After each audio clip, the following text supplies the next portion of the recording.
अस्सलाम वालेकुम। Success story की एक नई एपिसोड के साथ Asad Abbas Jafri DST media studio Dubai से आप लोगों की खिदमत में हाजिर है। नाज़रीन कराम, आज हमारे बहुत ही खूबसूरत हमेशा की तरह अच्छा गेस्ट होता है और हम उसकी सक्सेस स्टोरी को डिस्कस करते हैं। लेकिन इस दफ़ा पाकिस्तान से नहीं बल्कि हमारे हमसाया मुल्क इंडिया से बहुत ही खूबसूरत मॉडल, इन्फ्लुएंसर और टिकटॉकर रचना चौधरी, आपको वेलकम करते हैं। आप खैरियत से हैं? ठीक है जी बिल्कुल। आपका शुक्रिया कि आप हमारे इस पॉडकास्ट में तशरीफ़ लाए। और हमारी इस पॉडकास्ट का जो मकसद होता है वो ये होता है कि हम ऐसे जो सक्सेसफुल पर्सन, आप जैसी पर्सनालिटीज़ जो होती हैं, जो इन्फ्लुएंसर होते हैं, उनकी ज़िंदगी को डिस्कस करते हैं ताकि हमारे जो देखने वाले हैं वो कुछ उनसे इंस्पिरेशन ले सकें और अपनी ज़िंदगी में उस पर अमल करते हुए शॉर्टकट का रास्ता इस्तेमाल न करें बल्कि मेहनत और स्ट्रगल करें और फिर आप जैसा मकाम हासिल कर पाएँ। तो बढ़ते हैं सवाल की जानिब। तो ये बताइए, कहाँ से, इंडिया में कहाँ से? इंडिया में काफ़ी बड़ा स्टेट है। फादर मैं हूँ उत्तर प्रदेश से और सिटी मथुरा। मथुरा एक बहुत छोटी सी और प्यारी सी सिटी है। It's very spiritual city, Okay. Religious city. Good I am from Mathura, the birth place of Lord Krishna. Good good. तो इसका मतलब ये है कि मजहबी लिहाज से जो है वो बहुत अहमियत के हामिल है आपकी सिटी, जहाँ पर बिल्कुल आप इस दुनिया में तशरीफ़ लाए। जी। बड़ा जो है वो खुशकिस्मत है कि वहाँ पे भगवान भी आए और उसके बाद आप भी आए। मेरे लिए तो बहुत नसीब की बात है कि सही। मथुरा जैसी जगह पे मेरा जन्म हुआ है।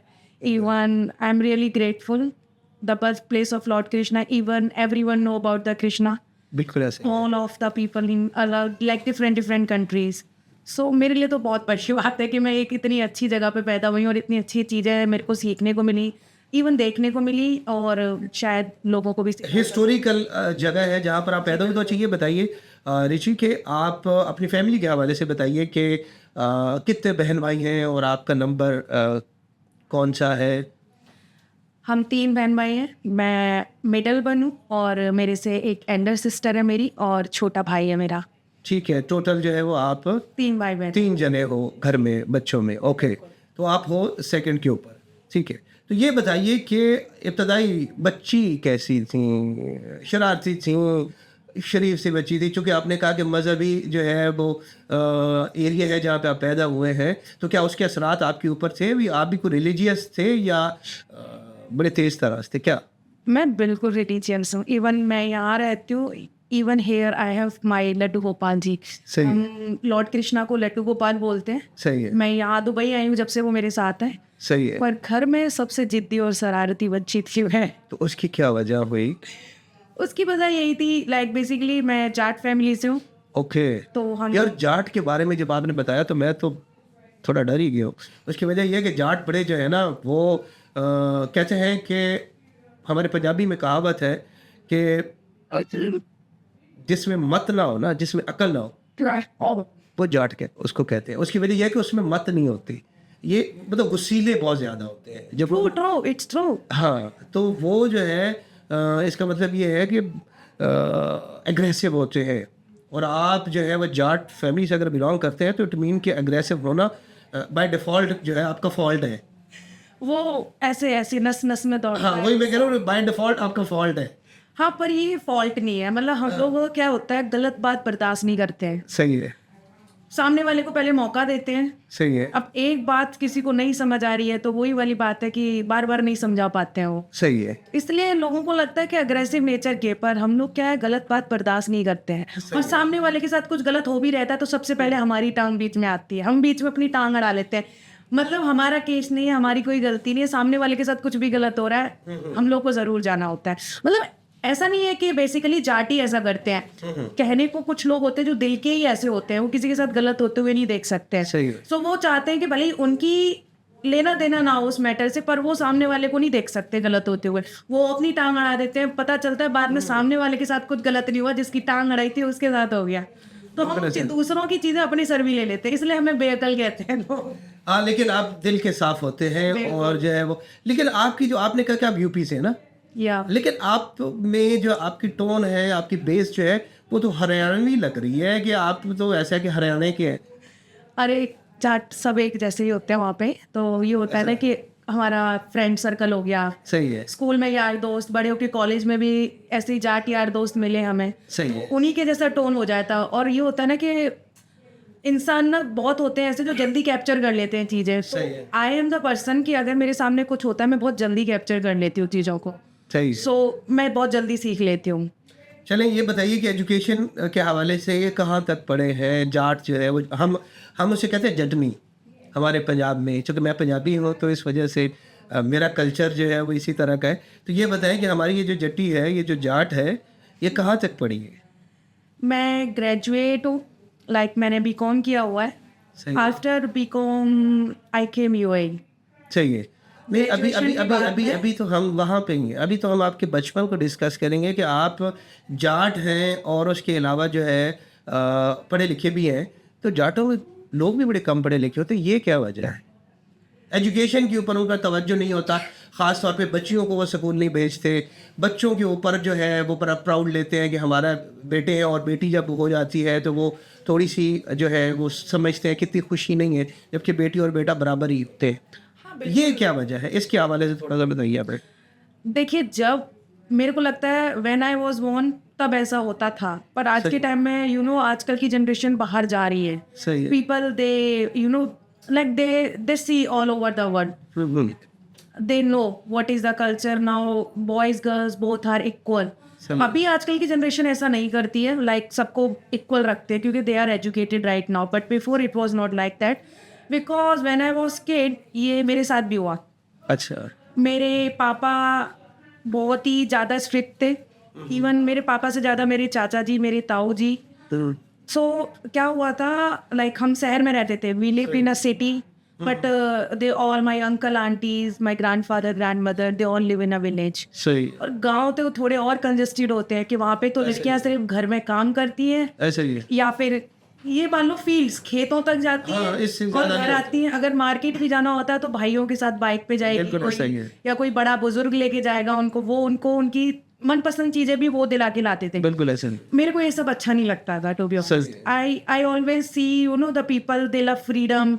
मैं मम्मी पापा से हर चीज़ के लिए लड़ जाती थी, नहीं आप ऐसे मेरे साथ नहीं करोगे, मैं नहीं मानूंगी ये बात, आपको बताना है मेरी दीदी को कर लो, मैं नहीं कर सकती। सही। मतलब मेरी दीदी थी जो बहुत क्वाइट थी, उनको कोई कुछ भी कह देता था वो ऐसे ऐसे सिर्फ ऐसे हाँ कर देती थी। सही है। मैंने कहा मैं उनमें से नहीं हूँ, सही है। वो मेरे अपने अंदर ही खून में था सब कुछ। सही है। मैंने कहा मैं किसी भी चीज़ को जब तक सही नहीं होगी मैं एक्सेप्ट नहीं करती।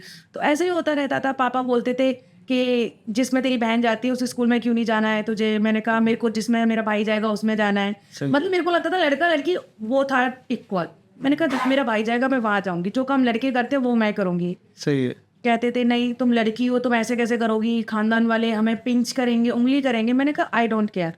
सही है। मैंने कहा जब तक आप परवाह करो आप भी करो, पर हाँ आपकी मर्जी के बिना मैं कुछ भी नहीं करूंगी, but yes of course I need your support. लड़ते रहना करते रहना, टाइम निकल ही जाता था लड़ते लड़ते। एक दिन गुस्सा होंगे पापा, दूसरे दिन मम्मी बना लेती थी उनको। सही है। ऐसे करके मैंने अपना लाइफस्टाइल अपने तरीके से जिया। सही है। उसमें बहुत सारी प्रॉब्लम्स आई, पापा को मनाना है, मम्मी को मनाना है, पर वही चीज़ करनी है जो मेरे को अच्छी लगती है। पर I never did anything wrong कि जिससे मेरे माँ बाप मेरे को ये बोले उनको जो है वो निदामत का या शर्मिंदगी का सामना करना पड़ा, जो आपने वो ऐसा काम नहीं Never किया। ever। लेकिन ये है कि आपने उनको रियलाइज करवाया कि ज़माना भाई चेंज हो गया है। वो सही आप कह रहे हैं, गाँव में जो है वो जाट की जितनी भी फैमिलीज होती हैं वो ऑब्वियसली बच्चियां जो है वो और एक तो जल्दी उनकी शादी कर देते हैं और उसके अलावा ये है यस और उनको पढ़ने भी नहीं भेजते। आप चूँकि शहर मुंतकिल हो चुके थे और यहाँ पे चूँकि थोड़ा सा आपको इधर उधर का एटमॉस्फेयर का पता चला और उसमें थोड़ी सी तब्दीली और आपने एफर्ट करी और आपने वो थोड़ी सी इनपुट जब डाली है तो वो उन्होंने रेजिस्ट करा, लेकिन उसके बाद वो मान गए और आज जो है वो आप यहाँ पे, अदरवाइज आप यहाँ पे भी ना होते बल्कि आप पिया घर सुधार के बैठे होते। बिल्कुल करें ऐसे ही है। अच्छा चले, ये आपने ग्रेजुएशन कंप्लीट कर ली, उसके बाद फिर जो है वो जब आपकी एजुकेशन ख़त्म हो गई तो फिर कैसे जो है वो आप घर से बाहर निकले? क्योंकि उस आपके पास एक रीज़न थी जब आज तक मैं पढ़ने जा रही हूँ, कॉलेज जा रही हूँ, स्कूल जा रही हूँ, उसके बाद फिर क्या? मैं तो ये भी बताना चाहूँगी आपको स्कूल लाइफ में क्या तक नहीं होता था हमारे साथ।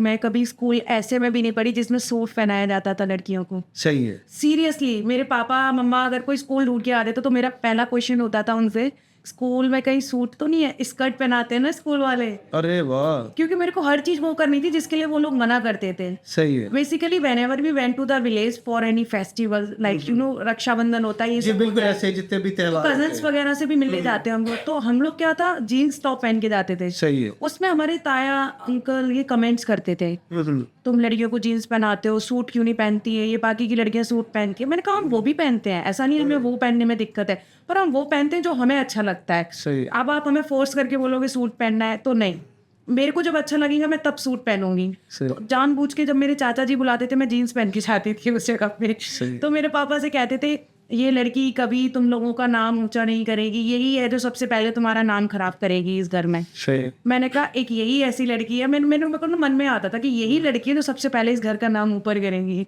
सही। तो मैं कभी भी वो होता है ना कि उनको कहने का मौका ना मिले मेरे मम्मी पापा को, कभी वो रास्ता मेरे को चुनना ही नहीं होता था सर। हाँ, ऑलवेज मेरे को करना वो होता था जो मेरे को अच्छा लगता है। सही। तो स्कूल में भी शॉर्ट स्कर्ट्स पहन के जाती थी मैं जानबूझकर। सही। मेरी मम्मा लाती थी इतनी, मैं रात में उसको ऊपर कर लेती थी। सही है। उस पर ऐसे फोल्ड किया, प्रेस करी, आयरन करी और परफेक्ट। और मैं ऐसे स्कर्ट पहन के जाती थी स्कूल में। सही। स्कूल में गई, I was head girl in my school.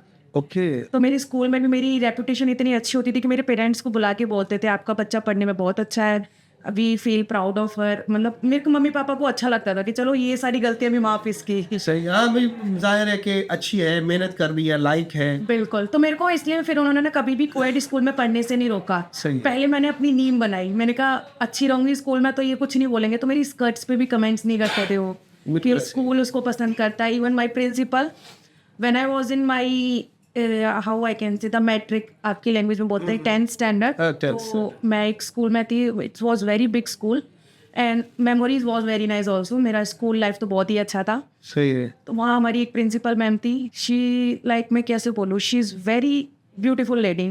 सही। इतनी सुंदर थी वो, प्रिंसिपल थी मेरे स्कूल की। मैं उनको देख के बोलती थी लाइफ में कभी तो ऐसा होता है हमें भी मिलना चाहिए। कभी हम सोचते थे like she never repeat a clothes. Good. मैं मन ही मन में सोचती थी कि एक दिन ऐसा आएगा हम भी रिपीट नहीं करेंगे कपड़े। सही है। मैं कुछ भी देखती थी ना, मैं सोचती थी मुझे भी ये करना है, ये कर सकते हैं तो हम क्यों नहीं। बिल्कुल ऐसे। तो मेरी लाइफ ना उसी ट्रैक पे चलती गई। जैसे जैसे मैं सोचती थी ना, आप मैनिफेस्ट बोल लो कुछ भी बोल लो, पर मेरी लाइफ में मैंने जो सोचा वही मिला मुझे कि मैं लाइफ में ये बनना चाहती हूँ। मेरे को वो अपॉर्चुनिटी मिली, दैट आई ग्रैब इट। अच्छा, आप ये बताइए कि मॉडलिंग जो है वो आपने यहाँ पर आके शुरू की या कि इंडिया में ही आपने स्टार्ट कर दी थी? बेसिकली क्या हुआ था कि I was in graduation first year, मैं कॉलेज कर रही थी फर्स्ट ईयर। तो पहला साल जब मैं पापा के साथ एडमिशन लेने के लिए कॉलेज के अंदर गई, तो आपको भी पता है रैंकिंग होती है वहाँ पे, हमारी मार्कशीट्स अटैच होकर हम लोग का देखा जाता है they are eligible to our college और नॉट। जी जी। तो जब मैं वहाँ कॉलेज के लिए गई तो मैं पापा को लेके गई, तो मैंने पापा को बोला ऐसे ऐसे फीस है। पापा मेरे पहले तो बोलते हैं ये स्कूल लड़कों का है, यहाँ पे ऐसे होगा वैसे होगा, तुम्हें यहाँ नहीं जाना चाहिए। होता ना कोई हमारे यहाँ शुद्ध हिंदी में बोलते हैं कन्या इंटर कॉलेज, जहाँ पे सिर्फ गर्ल्स पढ़ती होंगी, तो वो उस कॉलेज में जाओ। मैंने कहा नहीं, आई लव दिस कॉलेज, मेरी सारी फ्रेंड्स जा रही है, मुझे भी इधर ही जाना है। तो वो मुझे वहाँ पे बोलते ठीक है मैं एडमिशन के लिए चलता हूँ। वो मेरे साथ एडमिशन के लिए गए तो देखा वहाँ लड़का लड़की इधर उधर घूम रहे हैं, कोई किसी का हाथ पकड़ के जा रहे हैं। कॉलेज तो ऐसे ही है, कॉलेज ऐसे ही होते हैं। तो पापा मेरे बोलते हैं मैं कह रही ऐसी हरकत तेरी ना देख लूँ यहाँ पे। मैंने कहा मेरे को इन सब चीज़ों में सच में दिलचस्पी नहीं है, बिकॉज मैं सच्ची स्टार्टिंग से आई वॉज द पर्सन कि मेरे को सक्सेस चाहिए, गोल ओरिएंटेड थी कि मेरे को ना कुछ करना है। मैं कभी डिस्ट्रैक्ट ही नहीं हुई लड़कों की तरफ। देखो स्कूल में सबके होते हैं, दोस्त होते हैं, यार होते हैं, कॉलेज में भी ऐसे दोस्त होते हैं, but I never had affair in my college school.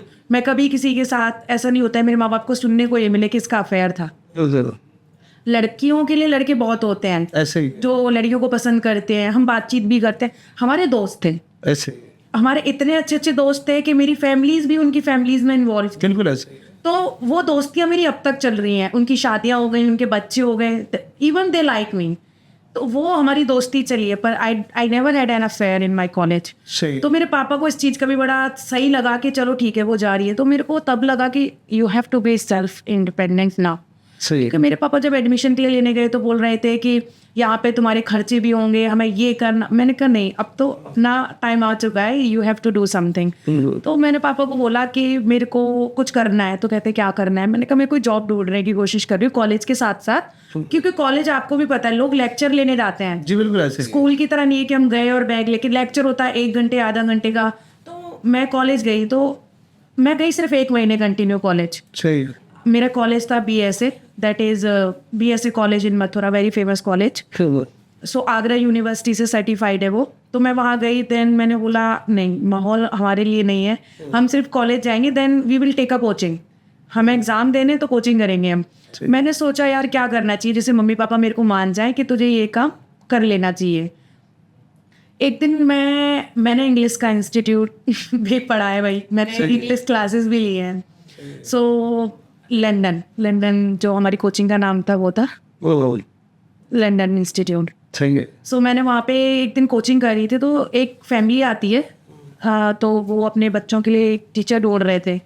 तो मेरे सर मुझे बुलाते हैं कि बेटा आप 1 मिनट इधर आओगे। मैं गई वहाँ पे, मैंने कहा क्या है, तो उन्होंने बताया ये फैमिली है, ये वो जो बच्चे थे उनके पापा आर्मी में थे। सही है। तो उनके पापा शहीद हो गए थे आर्मी में। सही है। I feel very bad. मैंने कहा इनको मना नहीं कर सकती मैं। उन्होंने बोला इन बच्चों को आपको घर पे जाके पढ़ाना है और ये आपको अच्छा पे कर देंगे, पर आप बच्चों के पास घर ही जाओगे। सही। मैंने कहा ठीक है। That time I have scooty सही। In India. तो मैंने कहा मैं चली जाया करूँगी, कोई प्रॉब्लम नहीं है, कॉलेज के बाद सीधे मैं बच्चों को पढ़ाने जाया करूँगी, फिर मैं अपनी कोचिंग आ जाया करूँगी। सही। तो मेरे पापा मम्मी मुझे थोड़ा आज़ादी भी देंगे और ये मौका था मेरे लिए। सही। मैंने कहा अब मैं उनको सिर्फ एक होता ना कि घर से स्कूल, मतलब मैं कॉलेज से घर आती थी, उसके बाद सिर्फ कोचिंग के लिए घर से बाहर निकलने देते थे, हम गेट पे खड़े भी नहीं हो सकते थे। सही। कॉलोनी में लड़के बाइक लेके घूमते थे ना, उसके पीछे भी हम लोग को डांट पड़ती थी सही। कि तुम यहाँ क्यों खड़ी हो, ये लड़का भी यहाँ से गया है, ज़रूरी थोड़े ना हमें जानता हो। और ठीक है, डांट होती थी हमारे लिए। फिर मैंने कहा मेरे को आज़ादी का मौका मिला है, इसको ले लो। मैं जाती थी उन बच्चों को पढ़ाने, फिर मेरे को एक फैमिली और मिली, फिर एक फैमिली और मिली, अब ऐसे मेरे पास 3 बच्चे हो चुके थे। सही है। मेरे को हो गया था पूरा टाइम फ्रीडम का कि रात को ही घर में घुसना है, कोचिंग से सीधे पढ़ाने जाना है। सही है। अच्छा है, मैंने कहा अब तुम कुछ कर सकते हो कि तुम बाहर पढ़ाने जाओगी। मैं इसमें 2 तरह के फ़ायदे थे। एक तो ये है कि आपको फाइनेंशियली फ़ायदा हो रहा था कि आज़ादी भी मिल रही थी और पैसे भी आ रहे थे। हाँ, और मेरे को ना जब मैं स्कूटी चलाती थी ना, मेरा दिमाग चलता था स्कूटी चलाते हुए। जब मैं देखती थी ये आज ऐसे घूम रहा है, कल मेरे को भी घूमना है, आज ऐसे है, ये लड़कियां यहाँ पे इस तरीके से जा रही हैं, हम नहीं जाते थे, हमें नहीं था अलाउ ये सब। सही। मैंने कहा अब ये सब करना है मेरे को, तो मैं मेरे भाई को इन्वॉल्व करती थी चीज़ें शेयर करने के लिए। मैं सच्ची बता रही हूँ, बैकबोन है वो मेरी। छोटा है मेरे से, पर वो मेरी बैकबोन है। दीदी थोड़ी को बोलो कम बोलने वाली, चुप रहने वाली, उनसे चीज़ें शेयर करने में ऐसा लगता था पता नहीं क्या रिएक्शन देंगी, क्योंकि उन्होंने भी कुछ देखा ही नहीं, वो घर से बाहर भी नहीं जाती थी, एक्सपोजर नहीं था बाहर का। हाँ, उनको शादी के बाद हुआ, लाइक सही है। After marriage she learn a lot of things.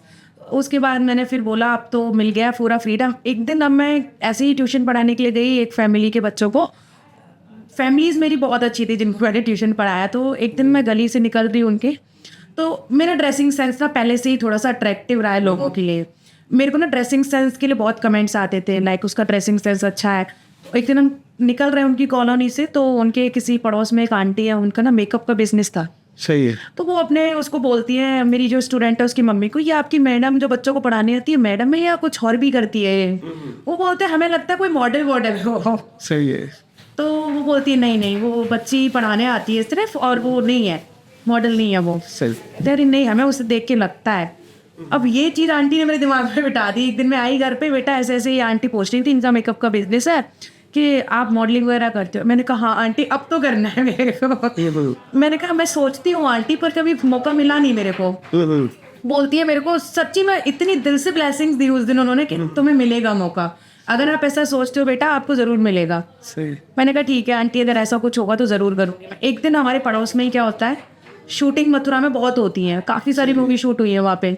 एक दिन एक मुंबई से टीम आती है, they are looking some freshers, कोई छोटे मोटे रोल के लिए ढूंढ रहे थे। ऐसा नहीं है कि हमें लीड में रख देंगे, वो छोटे मोटे रोल मिलने के लिए भी हमें भी बड़ी खुशी होती थी कि सही, आप इसलिए सही स्टार्टिंग है और हमें जाना चाहिए। मैं गई वहाँ पे, तो मैंने वहाँ पे ऑडिशन दिया, लाइक पहली बार वो प्लेट पकड़ी, ये सब हुआ, हम सेलेक्टेड भी हो गए। बाद में पता चला मम्मी ने पापा को बताया है, पापा ने हंगामा कर दिया, शी विल नॉट गो, ये ऐसा कुछ नहीं करेगी, किसने बोला इसको जाने के लिए, कैसे ऑडिशन दे के आई? मैंने कहा छोड़ दो, अब इतनी जिद्दोजहद करके घर वालों को दुखी करके तो मैं नहीं करूँगी, पर जिस दिन वो दिल से करेंगे मैं करूँगी। ये स्टोरी मैंने, जो एक दीदी थी जिसकी बेटी को मैं पढ़ाती थी, वो बिहार से थी, मेरे बगल में ही रहती थी वो, उनको बताई। कहती हैं तूने बहुत बहुत बुरा किया अपने साथ, ये चांस मिस कर दी। हाँ तू डिजर्व करती है, तेरी पर्सनैलिटी है ऐसी और तुझे जाना चाहिए था। मैंने कहा पापा से लड़के तो नहीं जा सकते। बोलती मेरे पापा को वो बोलती थी जीजा, मेरी मम्मा को बोलती थी दीदी, कि जीजा जी को मैं बना लेती, मुझे क्यों नहीं बताया। मैंने कहा अब पता चल गया आपको, अब बात कर लो कुछ। कहती है चलो देखते हैं, हम बात करते हैं उनसे। वो अपॉर्चुनिटी जा चुकी थी। फिर उसके बाद एक मॉडलिंग, वहाँ पे ऑडिशंस चल रहे थे, तो जो वो ऑडिशंस कर रहे थे उनको वो पहले से ही जानती थी, तो कहती थी मेरे पास भी एक मॉडल है भाई, उसको हमें अपॉर्चुनिटी देनी है। उनका नाम वैसे मैं बताती हूँ, उनका नाम अनु है। Like she inspire me. इस मॉडलिंग फील्ड में उन्होंने मुझे सच में इंस्पायर किया था। तो वो मुझे ऑडिशंस के लिए लेके गई, चलो मैं तुम्हारी ऑडिशंस करवा के लाती हूँ, you have to be there. मैंने कहा पापा को कौन बनाएगा, पापा मम्मी को तो बना लो, क्योंकि उसके लिए वो आउटफिट भी चाहिए। सही है, एक मॉडलिंग का ऑडिशन देने जा रहे हो, then you have to be presentable. Obviously. मैंने कहा उसके लिए एक प्यारा सा क्रॉप टॉप होना चाहिए, बड़ी बड़ी हील्स होनी चाहिए और अच्छा ड्रेसिंग सेंस होना चाहिए। वो मुझे शॉपिंग कराने के लिए लेके गई, हमने शॉपिंग करी। अब वो आउटफिट पहन के निकलना भी घर से बड़ी मुश्किल की बात थी। बिल्कुल ऐसा ही है। जब हमारी जीन्स पहनने पे इतनी प्रॉब्लम हो जाती थी तो उस पर तो बहुत ही होनी थी। उन्होंने मम्मी को समझाया, दीदी ऐसे मत कर, वो जो करना चाहती है करने दो, आप जीजा जी को समझाओ, आपसे नहीं हो रहा है तो मैं बात करती हूँ, पर इसके साथ मैं हूँ। अगर आपको लगता है कि इसके साथ कुछ ऐसा गलत सलत नहीं हो जाए, इस इंडस्ट्री के नाम से सब डरते हैं, ये आपको पता है। और लड़कियों के लिए ना ये चीज़ एक तरीके से मैं बताती हूँ, not for me only, all of जितनी भी लड़कियां ये सब करती हैं उनको ना जीतना पड़ता है सब कुछ। इनको ना मम्मी पापा का ट्रस्ट जीतना पड़ता है, हमें बाहर की दुनिया में भी खुद को सही तरीके से काम कर रहे हैं वो भी प्रूव करना पड़ता है। लोग तो जब तुम हो जाते हैं ना स्टेबल एक जगह पे कामयाब हो, तो लोग उसमें भी कमेंट करते हैं। सो हमें हर चीज़ एक तरीके से प्रूफ ही करनी पड़ती है कि देखो हम ये काम कर रहे हैं, इसमें कुछ भी गलत नहीं है, हमारा तो सही है, बाकी कोई कुछ भी करता हो हमें नहीं पता। ये हर चीज़ में एक ना प्रूव करने वाली बात होती है। तो मेरी दीदी ने मेरी गारंटी ली कि ये मेरे साथ जाएगी, मेरे साथ करेगी, लेट्स गो। तो मैंने ऑडिशन दिया, लिटरली मैं सेलेक्ट भी हो गई। सेलेक्ट होने के बाद अब उसका फिनाले उदयपुर में रखा गया। अब उसका फिनाले उदयपुर में था, मुझे उदयपुर भी जाना है। मैंने कहा अब करना है, एक बार पैर रख दिया तो करना है। अब मेरे को सब सपोर्ट कर रहे हैं, मेरे ट्यूशन वाले बच्चे, उनकी फैमिलियाँ, मेरी वो दीदी। उनको लगा कि नहीं अब जो है वो आप इस काबिल हो चुके हैं कि आप कुछ न कुछ जो है वो चूँकि आपको अच्छा रिस्पॉन्स मिल रहा था वहाँ पे, इस वजह से जो है वो आपके साथ ही। तो वहाँ से जो है वो यहाँ पे कैसे आना आपको, भारत से जब आपने मॉडलिंग स्टार्ट करी उसके बाद दुबई या यूएई आने का ख्याल आपके जहन में कैसे आया? वही तो, अब धीरे धीरे क्या होता है, सारी चीज़ें होती गई। सही है। मैं उदयपुर भी गई, वहाँ पे मेरी मम्मा तक आई मेरे फिनाले में। सही है। सो मेरे लिए एक पीछे बैक सपोर्ट मिला। मम्मी ने पापा को समझाया कि देखो मैं देख के आई हूँ, उस जगह पे कुछ भी ऐसा गलत नहीं था, हमारे बच्चे एक अच्छी जगह पे थे। मेरा भाई मेरे साथ जाता था हर जगह कि अगर मेरा कोई शो है then my brother will stay, उसका स्टे हम खुद लेते थे। बाकी जो ज़ाहिर है वो तो आपको कंपनी की तरफ से या हाँ हमारे लिए सब होता था। तो मैंने धीरे धीरे पापा को प्रूव किया। अब एक दिन क्या होता है, मेरा मॉडलिंग का एक जगह से बहुत अच्छा रिजल्ट निकल के आता है। हम लोग जयपुर में एक फैशन शो था, सो मिस सुपर मॉडल ग्लोव, उसमें क्या था, आई एम द विनर। सही है। अब उसमें क्या होता है, जयपुर में बहुत फेमस है न्यूज़पेपर, दैनिक भास्कर, ये सब दे ऑल ओवर द, उनके लिए तो एक बहुत बड़ा न्यूज़पेपर है। बिल्कुल ऐसे ही है। राजस्थान के लिए बहुत बड़ा न्यूज़पेपर है। उसमें मेरा फ्रंट पेज पे that was a very big article. सही है। अब वो आर्टिकल गांव के लोगों ने पढ़ा, इधर उधर। मेरे पापा को फ़ोन आया सही है। कि भाई आपकी बेटी ने तो बहुत अच्छा नाम किया है आपका, और हमें तो आज पेपर में देखने को मिला है सही। और हमें बड़ा प्राउड हो रहा है, आपकी बेटी इतना अच्छा कर रही है। That day my father was realise सही है। कि at least she is doing something good. उस दिन उनकी जो है वो उस दिन सोच उन्होंने को तब्दील मुझे हुआ। कुछ नहीं बोला उसके बाद। सही है। उससे पहले तुम ये नहीं करोगी। Even I got a one slap. पहला क्राउन जब मुझे मिला, literally I got a one slap. सही मेरा क्राउन कहीं, मैं कहीं मेरे को पहला चाटा पड़ा उनसे। सही है। तो मैंने उनको समझाया मेरे को 1 साल दे दो, आई विल प्रूव यू, मतलब मैं कुछ भी गलत नहीं करूँगी। सही है। हो गया। मेरा भाई मेरे साथ जाने लग गया, उन्होंने उनको बताया बहुत अच्छा करती है क्या, या मैं हूँ ना उनके साथ में, आपको कुछ लगता है मेरे साथ जाऊँगा उनके। फिर उसके बाद मेरे को मिला ये इंटरनेशनल फैशन शो एक, तो जो जिसने मेरे को पहली बार यहाँ पे टिकटॉक करना सिखाया, हमारी जैसे हम उसको कैटवॉक बोलते हैं। सही है। हमारे जो सर थे उनका नाम था दीपक चतुर्वेदी।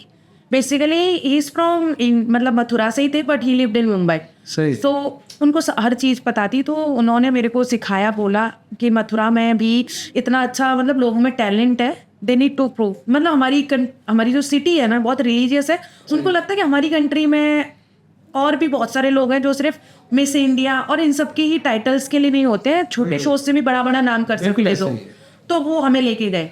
तो थाईलैंड में होने वाला था पहला फैशन शो। सही so basically my first international trip सही थाईलैंड। अच्छा ठीक है, अब लोग थाईलैंड जाते हैं पिकनिक करने, ऐसा ही है जी। जब थाईलैंड का नाम आता है तो इंसान के जहन में तरह तरह के सवाल आते इवन एंजॉय करने जाते हैं, लोगों को लगता ही नहीं है कि कोई वहाँ पे काम और एक होता है ना, इसके अलावा भी कोई काम है। काम करने जा सकते हैं वहाँ पे। तो बेसिकली मेरी ट्रिप 4 दिन की थी वहाँ पे। सही है। मैं थाईलैंड गई सबसे पहले अपना इंटरनेशनल शो करने, that was the miss India international 2019। सही है। जब मैंने वो जयपुर वाला शो जीता फ्रंट पेज पर आके, उसके बाद मेरे पापा ने मेरे से कुछ नहीं बोला, उसके लिए भी एग्री कर दिया उन्होंने। मेरा पासपोर्ट तब बना पहली बार। सही। पासपोर्ट बनाने के लिए मैंने इतनी जिद्दोजहद कर ली, सब हो गया, मैं थाईलैंड गई। फिर वहाँ से भी एक होता ना सर पे क्राउन रख के आए हम, शेष था हमारे पास वो। उसके बाद हमारा मथुरा में प्रेस कॉन्फ्रेंस हुआ मेरा। सही है। देन उसके बाद I had a press conference in Delhi. सही। बहुत बड़े उसमें ऑडिटोरियम में हुआ था मेरा प्रेस कॉन्फ्रेंस। उसके बाद मेरे को थोड़ा सा फेम मिलना शुरू हुआ। सो ये आपके लिए आपके घर वालों के लिए और आपके मुल्क के लिए ये ऑनर एजाज़ की बात थी कि आप जो है वो ऑब्वियसली कहीं पार्टिसिपेट किया और कहीं ना कहीं कुछ ना कुछ पाकिस्तान अपने मुल्क का नाम आपने रोशन किया था। मेरे साथ के जो लोग जो मुझे स्टार्टिंग से देख रहे हैं, अब जब से लेके अब तक, दे रियली, मैं क्या बोलूँ, उनकी फैमिलीज मेरे को प्राउड फील कराती थी। मतलब मेरे को उनके माँ बाप बोलते थे हमें तुम पे नाज है बेटा, हमने स्टार्टिंग से देखा है कि how you did the hard work. तो मेरे को ना ये भी अच्छा लगता है, मतलब मेरे साथ के लोगों से ज़्यादा मुझे उनके परिवार वाले प्यार करते हैं, उनके मम्मी पापा प्यार करते हैं। जो मेरी फ्रेंड है ना, वो तो है ही मेरी फ्रेंड जो बहुत खास है, उनकी मम्मी पापा मेरे खास हैं। बिल्कुल ऐसा ही है। उनकी फैमिली में कोई भी बंदा जो है जब इस तरह का काम करता है तो ऑब्वियसली रिश्तेदार दोस्त अहबाब वो प्राउड फील करते हैं कि हाँ ये बच्ची हमारी है, हमारी बेटी की फ्रेंड है तो हमारी हुई ना। चले कट शॉट आगे बढ़ते हैं। और दुबई जो है वो आप कैसे आए? वो जीतने के बाद मैं इंडिया आई। फिर मेरा आपको लगा कि नहीं अब जो है वो मेरी मंजिल इंडिया नहीं है और बम्बई नहीं है, बॉलीवुड नहीं है? एक बार जिसने इंटरनेशनल ट्रिप कर ली फिर उसको दुनिया की हर कंट्री घूमने का मन करता है। आपको अच्छा, पता है। तो इसका मतलब ये है कि आपकी सेकंड कंट्री पे जो है वो आपने वो यूएई थी। यूएई थी। तो फिर आके यहाँ पे आप बराजुमान हो गए, बैठ गए और कभी दिल नहीं चाहा कि नहीं अब वापस जाए? बहुत हो गया अब? नहीं, अब फिर मेरे को यहाँ आने की बात लगा कि अब मेरे को इसी कंट्री में अपना नाम करना है, because you know about Dubai. जब आप यहाँ पे आए थे तो सबसे पहले कहाँ पे आप क़याम पज़ीर हुए? दुबई के अंदर, अबू धाबी के अंदर? और कैसे यहाँ पे, क्योंकि ये बहुत मुश्किल मुल्क है यहाँ पे सर्वाइव करना। और किसी भी मुल्क में आप जब जाते हैं, भले आप अपने मुल्क के अंदर आपका बड़ा नाम हो, लेकिन जब आप किसी नए मुल्क में जाते हैं तो वहाँ पे आप ज़ीरो से स्टार्ट करते हैं। तो यहाँ का जर्नी आप बताइए। It's really for me it's also hard, very hard. लोगों को सिर्फ हमारी वो चकाचौंध भरी दुनिया दिखती है, पीछे का हार्ड वर्क हमें ही पता होता है। They never seen our struggle. हम वो जो दिखाते हैं वही देख पाते हैं लोग, हम जो नहीं दिखाते हैं वो सिर्फ हमें पता होता है। इसी के लिए तो आपको जहमत दी है कि जो आप नहीं दिखाते ताकि वो लोग आप सुन सके। मैं बिल्कुल बताऊंगी अब बताने का वक्त है। सो बेसिकली मैं यहाँ पे आई, पहले मैं आई दुबई के अंदर। That time my parents they give me money. मैंने जब उनको बोला कि नहीं मुझे बाहर जाना है, सो मैंने बोला मुझे जॉब करनी है। सो मैंने जॉब के लिए पहले इंडिया से ही ट्राई किया कि मुझे दुबई में जॉब मिले, then I will be here. तो पहले मैं बेसिकली सिर्फ घूमने के पर्पज़ से आई थी यहाँ पे। देन घूमने के बाद मैं यहाँ पे कुछ दिन रुकी, then I saw a lot of things. मैंने यहाँ पे पहले एक्सप्लोर किया, तो वो था मेरे मम्मा पापा का पैसा जिससे मैंने एक्सप्लोर किया यहाँ पे, चीज़ें देखी। उसके बाद कोविड आया, यहाँ पे भी लॉकडाउन हो गया, then I went back to the India. उसके बाद मैं यहाँ पे फिर आई, फिर मैंने यहाँ के जॉब अप्लाई किया। सही। तो आप यकीन नहीं करोगे, मैंने यहाँ पे स्टार्टिंग में आके जॉब किया था। जिस कंपनी ने मेरा वीज़ा लगाया था that was the security company, पर मेरा वीज़ा सिक्योरिटी का आई वाज एडमिन। मैंने एक एडमिन का जॉब किया था यहाँ पे हमारे इधर, आपको पता है अलदार का एक सब डिपार्टमेंट है प्रोविस, I was the admin there. सही है। तो स्टार्टिंग में मैंने एडमिन का जॉब किया, मात्र 3,000 दिरहम। 3,000? ये किस सन की बात है? 2021 नवंबर 2021, ऑलमोस्ट 3 साल पहले। 3 साल पहले 3000 में आपने स्टार्ट करा एक मॉडल जो कि बहुत फेमस थी अपने शहर में, अपने एरिया में, जिसकी तस्वीर जो है वो फ्रंट पेज पे छपती थी। वो जब दुबई में आई तो एक एडमिन थी, एडमिन की जॉब कर रही थी। आगे बढ़ी। सबसे बड़ी बात कि मेरा करियर जब शुरू हुआ उसी वक्त कोविड आ गया। सही है। जैसे ही मैं पीक पे आने वाली थी कोविड आ गया। पर यहाँ पे आके मैंने नाम भी कमाया, पर नहीं, नाम से कुछ नहीं होता, यहाँ काम भी चाहिए होता है। सही है। एक इन्फ्लुएंसर जो ये इन्फ्लुएंसर का सफ़र अभी हम इसको छेड़ेंगे टॉपिक को। एडमन थे, एडमन के बाद चूँकि वहाँ पे आप मॉडल नहीं थे, वहाँ पे आप टिकटॉकर नहीं थे, वहाँ पे आप अपनी फ़ोटो जो है वो आप इंस्टा के ऊपर डालते थे, लेकिन जो अभी आपका नाम है, जो अभी आपको मकाम मिला है, वो आपको यूएई के अंदर मिला है। बिल्कुल ठीक है, इसकी क्या स्ट्रगल स्टोरी है ये हम जानने की कोशिश करेंगे। मैंने वहाँ काम किया 1 साल, ठीक है, 3000 दिरहम में। सही। धीरे धीरे मेरी थोड़ी सी होता ना कि पोजीशन बढ़ी। 6 महीने बाद I got the appreciation letter from my manager. सही है। तो अप्रिशिएशन लेटर मुझे नेशनल डे की वजह से मिला। सही है। आपको पता है एक मॉडल वाला हुनर कहीं ना कहीं तो काम आता है। I M presentable. तो नेशनल डे पे क्या होता है, हर सोसाइटी के इवेंट्स होते हैं। अब दैट इवेंट जब हो रहे थे तो उन्हें होस्ट करने के लिए मुझे रखा गया सही है। अलदार की तरफ से। So everyone need a videos. National day के लिए हर कोई यहाँ वीडियो पोस्ट करता है, तो मैंने भी हेल्प करी। हेल्प करने के बाद क्या होता है, मेरा जो मैनेजर है ही लाइक बिकॉज सब चले गए थे और मैं थी वहाँ पे आफ्टर इवेंट अंटिल। सही है। तो उनको लगा that girl she have something, she is a hard worker. तो मेरे को उन्होंने अप्रिशिएशन लेटर भेजा और with some token money appreciation के साथ भी मिलता है हमारे जब यहाँ कोई चीज करता है।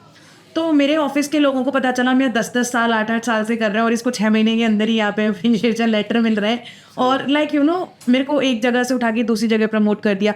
कहाँ मेरी एक ही छुट्टी होती थी जहाँ मेरे को फिर सैटरडे संडे ऑफ मिलने लग गया। सही है। तो कहीं ना कहीं लोगों को जलन भी होती है। आप मानो ना मानो, लोग दिखाते नहीं है। बिल्कुल ऐसा ही है, लेकिन जाहिर है क्या जो इतने अरसे से यहाँ पर है और 6 महीने में आके जो है वो इतना मकाम ले रहा है, तो ऑब्वियसली लोगों को हजम तो नहीं होता। कुछ लोग होते हैं जो मिल रहा होता है उसमें ही कुछ होते हैं। मैं सच बताऊं, कुछ लोग हैं जिनको जॉब में सिर्फ जितना काम दिया जाए उतना ही करना है, सैलरी मिलती रखते हैं, कर लेते हैं, दैट्स इट। मैं उनमें से नहीं थी बिकॉज अभी लाइक मैं सबसे ज़्यादा यंग थी उस जॉब के अंदर। आपको पता है, सबसे छोटी पर्सन, मतलब मेरी सबसे कम एज थी। तो मेरे को लगता था नहीं, this is my starting time, मेरे को अभी कुछ ना कुछ करना है, नहीं तो मैं नहीं कर पाऊंगी आगे। तो मैं हमेशा अपने कुछ ना कुछ सीखने में लगी रहती थी। देन उसके बाद मेरे को अप्रिशिएशन लेटर मिला तो देन पीपल फील जेलस। तो मेरे पीछे से गॉसिप्स होते थे, नहीं इसको मैनेजर ने सपोर्ट किया होगा, आप समझ रहे हो, नहीं इसकी वजह से ऊपर गई है, इसने किया होगा। मेरे को कोई फ़र्क नहीं पड़ता था क्योंकि मेरे मुंह पे बोलने की तो हिम्मत है ही नहीं किसी की, कोई नहीं बोलता किसी के मुंह पे। तो आई लीव इट, मैं अपना काम करती थी, अपना जाती थी। That was very nice place. अब लास्ट टाइम एक बार क्या ऐसे ही कुछ होता है, कोई मेरे बारे में जाके मैनेजर को कुछ बोल देता है उल्टा सीधा, लाइक आप समझ जाओ, लोग चुगली करने के कुछ बोल देते हैं। सो मेरे को उस समय बुरा लगा। तो हम जाटों में गुस्सा होता है, जैसा आपने बोला। मैंने बोला आर या पार होगा, otherwise I don't want to be continue in this office. तो मैंने जाके अपने हेड डिपार्टमेंट में बोला this happen, I want from your side to take immediate action on behalf of me, because मैं आपकी एम्प्लॉय हूँ, तो आपको मेरे लिए एक्शन लेना पड़ेगा। जिसने बोला ये गलत बोला है, मेरे को जस्टिफिकेशन दो। कहते हैं no better you will change your place. मैंने बोला sorry, I will give the resignation but I don't want to be continue that place, I am not feeling safe. ऐसा हुआ, देन लीव इट। बाकी सब कुछ बहुत अच्छा था, पर लोगों में ट्रस्ट इश्यूज बहुत होते हैं, लोग जल्दी मान जाते हैं। इवन आप अपने मैनेजर को किसी अपनी एम्प्लॉय की कोई चुगली करके आ जाओगे ना, मैनेजर पहले बहुत कम होते हैं जो कोशिश करते हैं कि हम छानबीन करके पहले इसको सही करें। जब तक कोई डिपार्टमेंट बहुत बड़ा नहीं होता है, जब उसको लगता है कि ये जगह जब खाली होगी पोजीशन तो हमें पर्सन को ढूंढने में वक्त लगेगा, पर उस जगह को तो लेने के लिए बहुत सारे बैठे हुए थे क्योंकि मुझे तो विरासत में मिली है। इसका मतलब ये हुआ कि वो वहां से आपने क्विट कर दिया? मैंने रेजिग्नेशन दे दिया। रेजिग्नेशन देने के बाद इन्फ्लुएंसर वाला टैलेंट तो था ही हमारे साथ। Then I didn't do any job 5 months without job. मैं 5 महीने थी यहाँ पे, जितनी सेविंग्स। असल 5 महीने जो है वो आपका इम्तिहान है। यस। उसमें आपको डिसाइड करना था कि अब आपको क्या करना है, आपको दूसरी जॉब करनी है या आपका जो छुपा हुआ टैलेंट है उसको एक्सप्लोर करना है। तो आपने कैसे एक्सप्लोर? मैंने छुपा हुआ टैलेंट ही मेरा एक्सप्लोर किया। मेरे को यहाँ पे फैशन शोज मिले। मैंने यहाँ पे एक फैशन शो में पार्टिसिपेट किया था। सही है। आपको पता होगा, यहाँ पे एक है मिस्टर यूएई करके पर्सन है। सही है। I am the winner of that event, miss Khaleej. सही। He did one fashion show in the desert और उस फैशन शो के अंदर मुझे रकम मिली पहली 5000 दिरहम। मैंने वो शो जीता था। People they know me very well, जो वहाँ पे ऑडियंस एज अ ऑडियंस थे, मैं वो शो जीती, उससे मेरे को पैसे की औकात पता चली कि इन्फ्लुएंसर्स के लिए भी यहाँ पे अपॉर्चुनिटीज़ अच्छी हैं, you have to be continue. वो मैंने फिर किया। देन उसके बाद ना मैंने खुद से लोगों को डीएम करने स्टार्ट कर दिए यहाँ पे। मैं सच बता रही हूँ, अगर कोई यहाँ पे इन्फ्लुएंसर अगर ये समझता है कि मुझे घर बैठे काम मिलेगा तो नहीं मिलेगा, राइट, उनको आपको स्ट्रगल करनी है, लोगों को टच करना है। खुद करना पड़ता है। हर ब्रांड आपके पास चल के नहीं आती है। सही। ऐसा लगता हो आपको कि नहीं, आपके फॉलोअर्स बहुत अच्छे हैं, आपकी इमेज बहुत अच्छी हो गई है यहाँ पे और लोग आपके पास खुद आएंगे, ऐसा नहीं होता है। आपको भी कभी कभी ब्रांड्स को अप्रोच करना पड़ता है। कभी कभी नहीं। अगर आप बॉलीवुड की फिल्में देखें तो आप बहुत सारे इंटरव्यू देखें जिसमें अमिताभ खुद किसी से कहता है कि मैं आपकी फिल्म में, या दीगर लोग जो है टॉप के आर्टिस्ट जो है वो अप्रोच करते हैं प्रोड्यूसर को कि मुझे काम दे दे। मैं वही बोल रही हूँ, जब आपका पेज एक बहुत अच्छा है जिसको आप प्रेजेंटेबल समझ रहे हो, ठीक है, बट हर ब्रांड्स की अपनी डिमांड होती है, तो वहाँ पे आप अपना टैलेंट भी बता सकते हो। कोई बुराई नहीं है ब्रांड्स को अप्रोच करने में, मैसेजेस करने में, ईमेल्स करने में, डीएम्स करने में। नो, आपको लगता हो कि आपका वैल्यू कम हो जाएगा, आपको लगता हो कि आप बहुत छोटा फील करोगे, इनको खुद से मैसेज कर दोगे तो वो क्या सोचेंगे, ये कैसा इन्फ्लुएंसर। नो नो, आप खुद से अप्रोच करो उन्हें। आप मुझे बताओ, I am from here, this I am model influencer, जो भी आपका काम है। बिल्कुल ऐसे ही काम मांगोगे तो देखिए, जब तक बच्चा रोता नहीं है माँ को अंदाजा ही नहीं होता कि इसको भूख लगी है। और जब तक इन्फ्लुएंसर जो है वो काम नहीं मांगे, कैसे किसी कंपनी को पता चलेगा कि भाई इसको भी जरूरत है काम की। उनको भी नहीं पता चलता कि ये इन्फ्लुएंसर है। हर पेज को तो नहीं देख पाता, हर कोई पेज एक टॉप में नहीं चल रहा होता है। ये आपका जो मैसेज है हमारे नए देखने वाली जो फीमेल्स है और जो मॉडल्स है, जो इन्फ्लुएंसर हैं, उनके लिए बहुत अच्छा है। अच्छा, ये बताइए कि फर्दर, चूँकि टाइम की किल्लत है और आपको कहीं जाना है, मैं आपके बस 3 से 4 मिनट मैक्सिमम लूँगा। ये बताइए कि अब जो है वो 3 साल तो ऑलमोस्ट हो गए आपको बीइंग इन्फ्लुएंसर, ठीक है, 2-3 साल से अच्छा खासा आपने पैसा जोड़ जमा कर लिया, तो क्या पता है यहाँ पे कहाँ पे, अब अबू धाबी में घर खरीदा है या दुबई में खरीदा है? प्लानिंग तो पूरी है। अभी प्लान किया था लास्ट टाइम, सीरियसली मैंने बहुत प्लानिंग की थी। I got everything, okay, but my father had accident before 2 years and that was a very big. I can not से कि मेरे पापा मेरे लिए, उनके लिए सेकेंड लाइफ है, मेरे लिए तो मेरी वो लाइफ ही ऐसी है जिसमें ना मेरे पापा मेरे लिए मस्ट है अभी। बिल्कुल ऐसे। सो ही हैड एक्सीडेंट, तो आप कह सकते हो मेरी सेविंग्स, मैंने अपने पापा को प्रायोरिटाइज किया, मेरा घर छोड़ दिया। कोई बात नहीं, उसकी रीज़न ये है कि ज़िंदगी है। सबसे पहले जो आपकी ज़िंदगी के अहम आपके वालिदैन हैं, अगर आपने कुछ कमाया और उनको प्राउड फील है कि आज आप इस काबिल हुए कि आप उनके ऊपर लगा पाए, वरना सारी उम्र वालिदैन अपने बच्चों पे लगाते हैं। तो ये बताइए कि आप हैं भी खूबसूरत भी और डिमांड भी आपकी बहुत ज़्यादा है, इन्फ्लुएंसर भी आप अच्छे हैं, देखने में भी खूबसूरत है, तो क्या किसी ने प्रपोज नहीं किया कि भाई अब आप जवान हो गए हैं, हमसे ही शादी कर लें? करनी तो आपने है ही नहीं, बिल्कुल ऐसा होता है, लोग करते हैं। कोई ऐसा कोई वाक़या बता दीजिए, और जो उम्मीद लगा के बैठे हैं उनके लिए भी कोई पैगाम दे दीजिए कि हो सकता है कि कोई ये कहे कि मैं करना चाह रहा था। नहीं, अभी तो वो चांस नहीं है किसी के पास भी। सही है। पहले हो सकता था, अब तो नहीं है, बिकॉज मेरी family already they found someone और मी फाउंड समवन। मैं कैसे बोल सकती हूँ, मेरी लाइफ में एक ऐसा पर्सन मिला है अभी, मैं उसके लिए, तो हमारे इंडिया में बोला जाता है लड़कियां 16 सोमवार का व्रत रखें, वो भी कम है। मेरे लिए सेम वैसा है। सही। I found my backbone. माँ बाप होते हैं सबके लिए, मेरे को मेरी लाइफ में एक ऐसा पार्टनर अभी मिला है। इंशाल्लाह very soon they will know also. अगर हम बोल सकते हैं कि भगवान की कृपा से सबको देखने को मिलेगा, पर ऐसा मेरे साथ हुआ है। People they send Instagram messages, होता था ईमेल्स, इवन द ईमेल। अच्छा, ये मेरे साथ नहीं, काफी लड़कियों के साथ होता होगा, ईमेल आते थे मुझे, डायरेक्ट प्रपोजल। सही।